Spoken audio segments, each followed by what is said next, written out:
Anthony Mangnall. Thank you, Madam Deputy Speaker, and it's a pleasure to be able to speak in this debate. And if I can just start by commending the honourable gentleman for his speech. He speaks about fish, and that is something that he and I are both universally aligned in making sure that our export markets are always open and available to our fishermen, and that fine British fish is on the dinner table across the rest of the world. Madam Deputy Speaker, I might just start by thanking the House, or at least this side of the House, for putting me on the International Trade Committee. It is a pleasure to be able to sit on that body, and in the last 2 or 3 sessions I've had the opportunity to be able to look at some level at the new deal that has been signed with Japan and what we can look forward to in the future. I do take the points that were raised about scrutiny. I think it's an important one, and the member for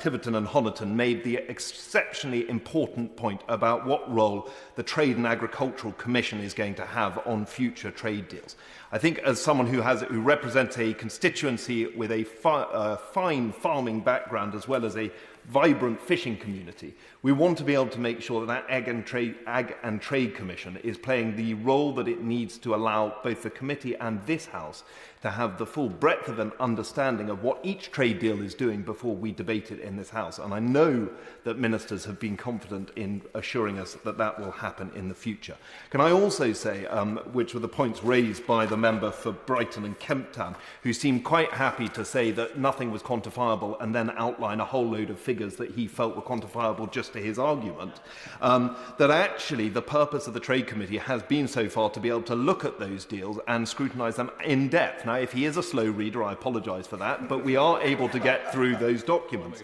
And in fact, in this case, I do believe that the information that we were given was in good time and good order, and we've had not only the ability to scrutinise the information within this trade deal, but also to speak to the Secretary of State and to other ministers and experts on this trade deal.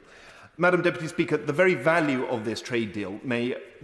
easily be able to be seen now and in the future as to how we develop our relationship with the Japanese. But it is also, and should also be seen as a mark of confidence in the faith that they have in this country and its future. And I think it should also be seen as the way in which we can have stronger political cooperation. The ambition to join the CPTPP is a fantastic one, and as Japan is due to hold the presidency of that organisation in due course, I think we can look forward to a successful entry into that organisation and the UK playing a role in an enormously important part of the world.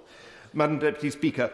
much of what I wanted to say has already been said, but as I say, this deal rolls over some of the agreements that Japan had with the EU and that we now have with Japan. As the honourable gentleman already said, it protects geographical indicators. It allows us to look at new export markets for us across the world. I think, from my perspective, I'd just like to end on the basis that as a vote of confidence in what the UK can achieve, both now and outside of the European Union, we should look at this bill for the success that it is and build on the lessons that we have learned from this negotiation to make sure that future trade agreements, say with Canada and elsewhere, are as successful and as beneficial to all corners of the United Kingdom.